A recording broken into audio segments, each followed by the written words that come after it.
Sup my lovely bushes, welcome back to another Jump Force video. Today we're looking at two brand new trailers that came out during the Taipei Game Show.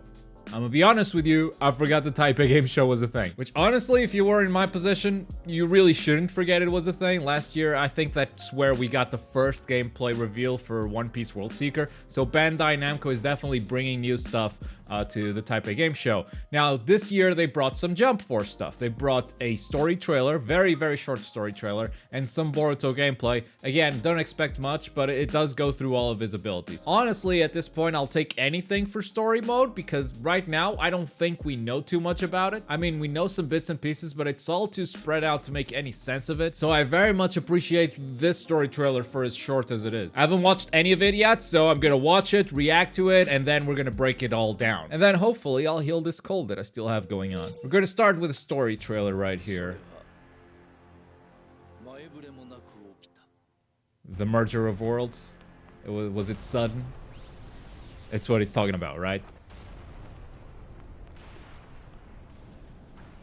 It's gotta be. Yeah, there you go. The day the worlds merge together. Who's this voice? The Venoms? Is that what we're calling the bad guys? The Venoms?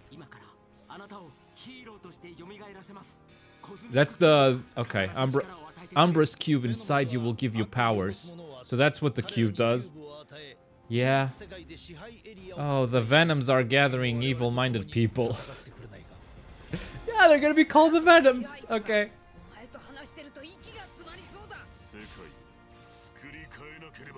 Typical villain line. Okay. So Light? Huh.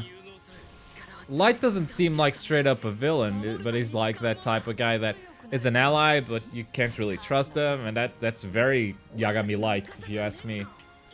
And I know the theories that he's the main villain behind the whole plot, and there's some sense to it. But like there, he felt a little bit ambiguous.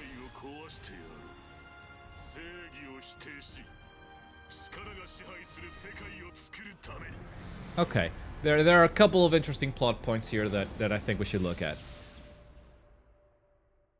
So first of all, the worlds were merged and the villains came wrecking the whole real world thing. You know, what's their deal? Why are they destroying everything? Because they're villains. I mean, there's more of a reason to this, right? There's gotta be a mastermind behind all of this with some sort of goal. It's not just destroy the thing. But the heroes, they see the destruction and they jump in to protect the worlds, right? That's gotta be the setting, that's gotta be the setup for Jump Force. Now, the cube has this power to bring someone back to life as a hero. That is one heck of a power. Not only does it resurrect someone, it brings them back with superpowers. Is that what's going on? This is important, not only because, I mean, obviously the cube is gonna be a plot device to give your own created character a reason to exist in this universe, but it's important to understand the cube's powers because there's a very good chance that the cube will fall into the wrong hands at some point, and knowing what the cube does helps you figure out what the main villain's goal might be. Actually, you don't even have to wait to the final game because this trailer says it itself. The Venoms,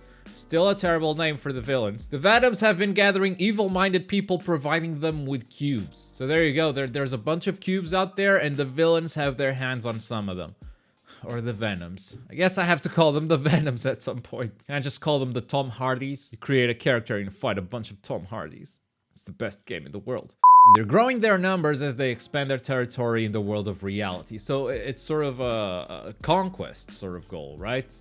There's gotta be more to this. So this organization, the Umbra organization, led by knockoff Nick Fury here, has assembled the heroes from this parallel universes to fight the villains that these parallel universes brought. Sounds like a good plan to me. I mean, they've been defeated countless times in anime shows, so why not bring those guys? They seem to be the best ones for the job. I don't understand why you need me, the created character, but okay, I guess I'll tag along. Like this shot of Vegeta here emerging from the ground and then the Onyx Cube coming out of his chest. Is that the same Onyx Cube or is it an evil Onyx Cube because it's red? Could I take that Onyx Cube and make it green again so it fights for good? It doesn't matter, does it? This world must be remade. So here we have a big villain point. Kane, which seems to be one of the main villains. He wants to remake the world. Why?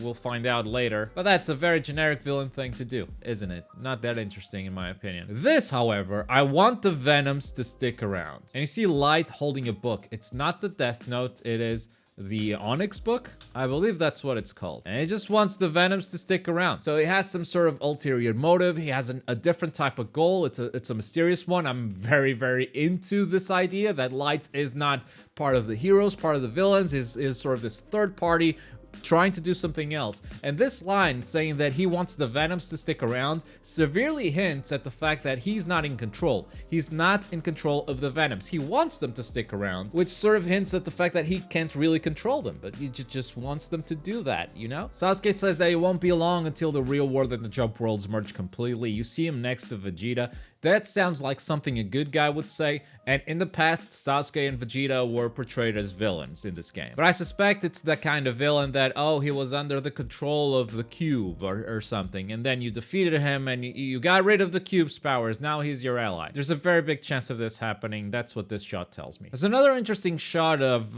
Sanji here, I believe that's Sanji, with a cube that's been shattered or a cube that's forming itself or something. Does this mean that Sanji goes evil? We'll find out. It's not that important right now. We get to see a little bit of Galena gameplay, which I definitely appreciate. It's only a little bit, but you know, it's there, so good on you. And that's it. That's all we can learn from these bits and pieces of story mode. Next, we're gonna move on to a little bit of Boruto gameplay. It's not a lot, so we'll watch it, we'll react, and then we'll break down his abilities. But this is like 20 seconds long. All right. He throws, okay, 2 projectiles. And, okay, the Hyuga Palm. And that's his ultimate, his awakening ability. It's a Kagebushin combo. Okay.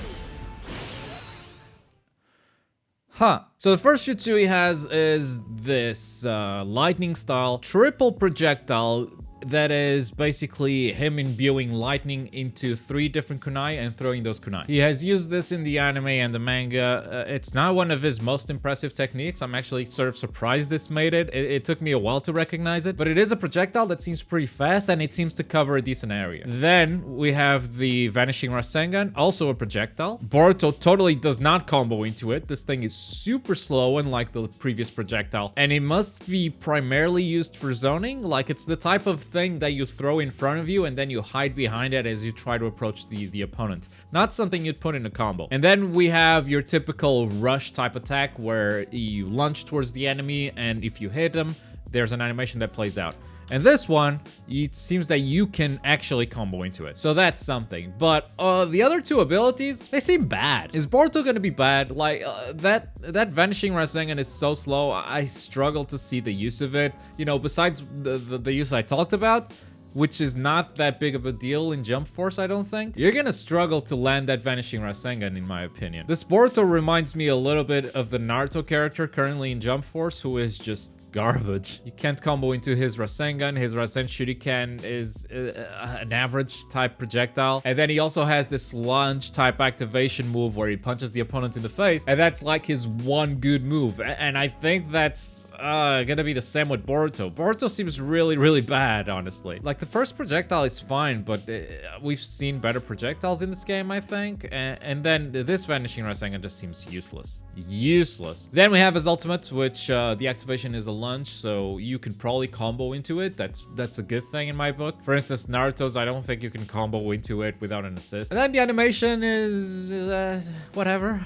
I have no big attachments to this animation, honestly. Oof, Boruto seems bad. I don't know about you guys, but that's my first impression of this guy. It's not great. Anyways, I hope you guys enjoyed this Jump Force video with the latest trailers. We got to learn a little bit more of story mode, and we got to learn that Boruto might not be the best character for you to pick up when you buy this game. But obviously, these were all my opinions, my interpretation. I'd love to know what you guys learned from the story mode trailer. Do you guys have any different interpretations, any extra lessons that you took from it? Let me know in the comments down below. Let's figure this thing out together. But as always, folks, thank you very much for watching. My name's Globku, and I'll see you guys next time. Bye.